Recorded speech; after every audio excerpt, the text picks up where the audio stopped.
Bienvenue dans Lingua Wire français A1. Aujourd'hui, nous avons deux histoires. La première parle de Trump et du détroit d'Ormuz. La deuxième parle des réfugiés en Amérique. Suivez-nous pour pratiquer le français chaque jour avec le dernier épisode. Pour les transcriptions et les quiz, visitez linguawire.com.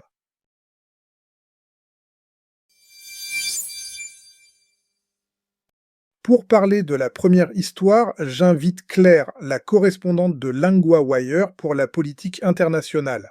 Bonjour Claire. Bonjour Louis, merci de m'avoir invité. Que s'est-il passé avec Trump et le détroit d'Ormuz? Donald Trump a dit qu'Iran ne gère pas bien le détroit d'Ormuz. C'est un passage important pour le pétrole.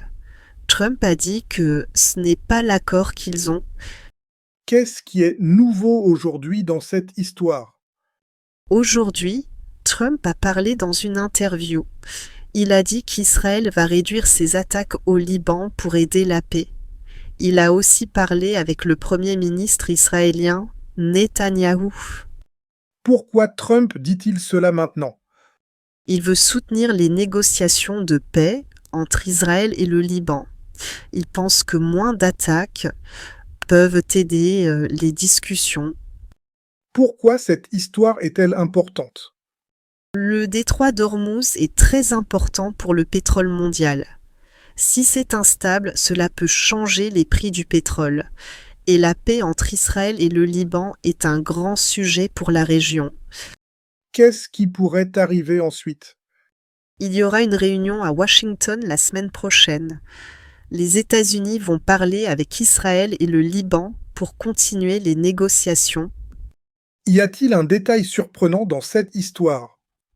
Oui, l'Organisation mondiale de la santé a dit que les attaques ont touché des hôpitaux au sud de Beyrouth. C'est très inquiétant pour la santé des gens.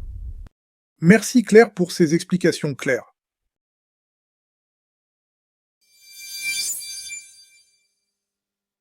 Pour la deuxième histoire, j'accueille Hugo, le correspondant de Lingua Wire sur les questions sociales. Bonjour Hugo, Bonjour Louis, je suis content d'être ici. que s'est-il passé avec les réfugiés aux États-Unis? Depuis octobre 2025, les États-Unis ont accepté 4 499 réfugiés. Presque tous viennent d'Afrique du Sud, sauf 3 d'Afghanistan. Qu'est-ce qui est nouveau dans cette politique? Trump a changé les règles, il a donné la priorité aux Afrikaners, un groupe blanc d'Afrique du Sud. Il dit qu'ils sont persécutés et qu'ils ont besoin d'aide. Pourquoi Trump a-t-il fait ce changement? Il dit que c'est pour la sécurité nationale et la sécurité publique. Il veut aider les victimes de discrimination dans leur pays. Pourquoi cette décision est-elle importante? Parce que c'est un grand changement. Avant, les États-Unis acceptaient beaucoup de réfugiés de différents pays. Maintenant, presque tous viennent d'Afrique du Sud. Que pourrait-il arriver après cela? Il y a des tensions entre les États-Unis et l'Afrique du Sud. Le gouvernement sud-africain n'est pas d'accord avec Trump. Cela peut compliquer les relations entre les deux pays. Quel détail intéressant peux-tu partager? Il y a un conflit diplomatique. L'ambassadeur d'Afrique du Sud a été expulsé des États-Unis il y a 1 an. C'était à cause de ces désaccords. Merci beaucoup Hugo pour ces informations.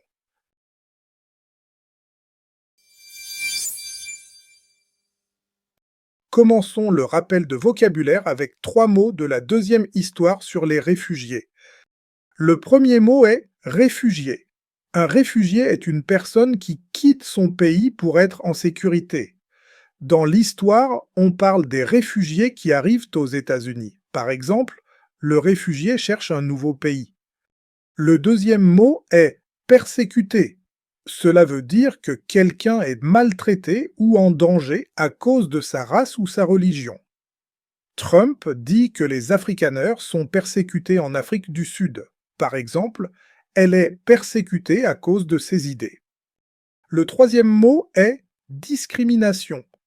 c'est quand on traite mal une personne à cause de sa couleur, sa religion ou autre. Trump parle de victimes de discrimination. Par exemple, la discrimination est un problème dans le monde.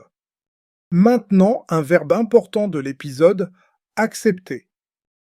Accepter veut dire oui à quelque chose ou à quelqu'un. C'est un verbe régulier. Au présent, on dit j'accepte, tu acceptes, il accepte, nous acceptons, vous acceptez, ils acceptent. Exemple, j'accepte ton invitation. Et ils acceptent les réfugiés. Voilà pour le rappel de vocabulaire et de grammaire d'aujourd'hui.